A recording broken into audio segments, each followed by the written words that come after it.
Hari Om. Welcome everybody to day 73 of 108 days of Surya Namaskara or Sun Salutations Challenge. So today we would continue discussing about the 8 limbs of yoga, and we move on to limb number 7, which is Dhyanam or meditation. So Dhyana, as we know, it's a very popular concept in nowadays. Everybody is meditating everywhere. So what is Dhyana? In simple terms, from the Shrimukh, from the divine words, the Apta Upadesh, from the authoritative source of Maharshi Patanjali's Yoga Sutra, we will listen to that right after our physical practice of Surya Namaskara. Okay, let's get onto the mat. 73rd day of this 108-day yoga challenge. Get ready for Dhyanam. So for now, let's get onto the mat for our physical movement and moving the energy, the prana, all throughout the body. Come on.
Hari Om.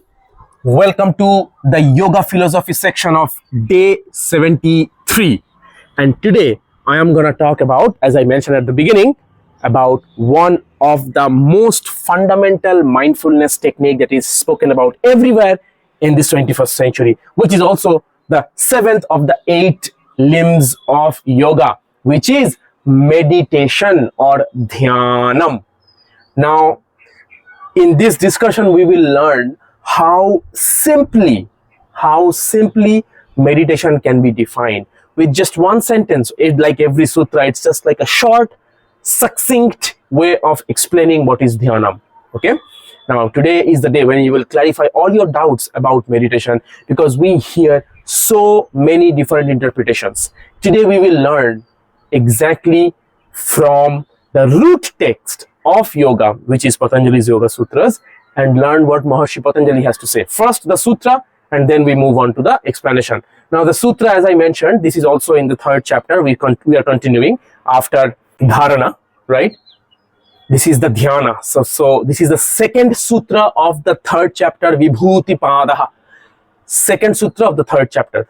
Previously, we talked about in the previous section, dharana, one like binding the mind, desha bandhas chittasya dharana, binding the mind in one place, in one subject or in one area, deliberately. It is dharana, concentration. Now, I would like to give you an analogy here. When you are about to do a sprint, the dharana and dhyana, you can think of it as pratyahara dharana dhyana. You can think of it as on your mark, get set, go. I just thought about it as I was planning for this session. I was thinking, how can I explain this? So pratyahara, withdrawal of the senses from the objects of senses, right? That is on your mark, like you are getting prepared for something deep. Okay, so you are withdrawing means, suppose I am closing my eyes, I am making sure in a quiet room, so I'm not engaging my Shravanendriya, I'm not moving around, I'm not engaging my hands, my feet, just still, sitting still. So all the karmendriyas are still, Jnanendriyas are also still, I'm not eating anything, I'm making sure that I'm in a shelter, closed, confined space. So it's not like I'm subjected to the external calamities on my skin, like I could not feel the breeze and all that, just sitting still. So pratyahara is on your mark. Dharana is get set, meaning, what did I say? You bind the mind to one subject that you really want to focus on. And dhyana, meditation, is you go. Get on your mark, get set, go. Why? Let's learn the sutra. 2nd sutra of the 3rd chapter, Vibhuti Padaha. Tatra pratyaikatanata dhyanam. Tatra pratyaikatanata dhyanam. Tatra means there, pratyaya ekatanata dhyanam. Tatra means there. Which there? If you think of it, the previous sutra, we talked about desha bandhas chittasya dharana, which means binding the mind into one place, one subject, one area. That is dharana. Now there, moving your cognition, directing your cognition continuously. Pratyaya ekatanata means you are directing towards that, your what? Your pratyaya means cognition. Ekatanata means to that one topic that you have placed your mind on, you are continuously letting your cognition flow toward it. Ekatanata means you are creating a unison with that object of cognition. Means you are sending your cognition, your thoughts, your whole attention towards that one subject matter. Dhyanam, that is dhyanam. Tatra, there, in that place, in that subject, in that area where you have fixed your mind on. Pratyaya ekatanata, to create a unison of your cognition towards that fixed object, subject, or that area is dhyana. So you are actually now on to the sprint of mastering and to tasting the highest level of cognitive skills, right? Because you are in meditation means nothing else matters. On your mark was you started to withdraw your senses, you remove the distractions. Get set was dharana. You deliberately focused the mind, you bound the mind. You see, there is a binding. Desha bandha. Bandha means you are locking the mind, means there is an effort involved in it, means you are choosing to do it. to that one point of one pointed subject, right? Or area. Desha is area, place. And there, once you start letting your cognition flow in unison without any interruption, you can think of it as a dhara, as the flow of an oil or ghee pouring from a container of oil or ghee continuously without any interruption. So that is called the dhara. So that dhara, it's uninterrupted. Yeah. Similarly, when our cognition flows towards that one subject or one object matter of our concentration, that state of being is called Dhyanam, our very popular meditation. So you are in the sprint, right? On your mark is withdrawal, the pratyahara, withdrawal of the senses from the sensory objects, your eyes, your ears, your nose, your tongue, your skin. Pratyahara, on your mark, get set, dharana.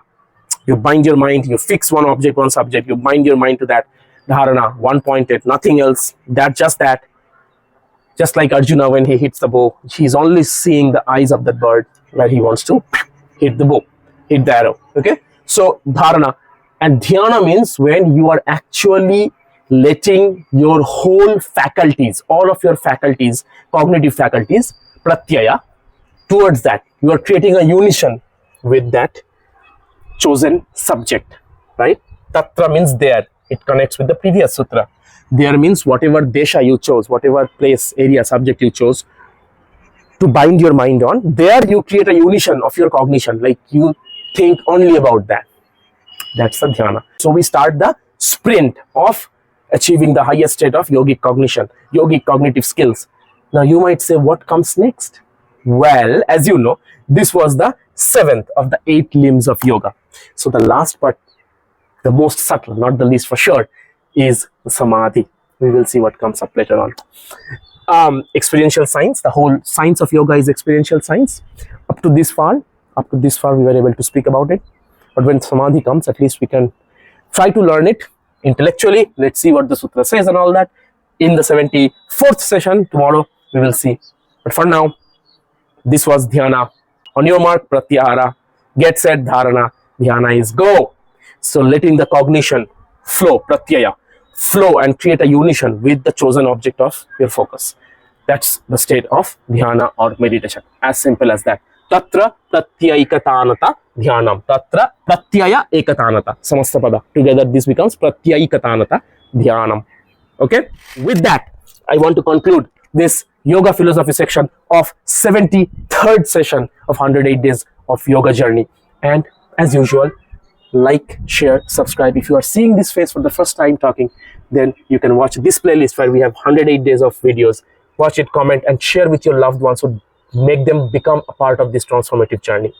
Take care. See you tomorrow on 74th session. Bye-bye.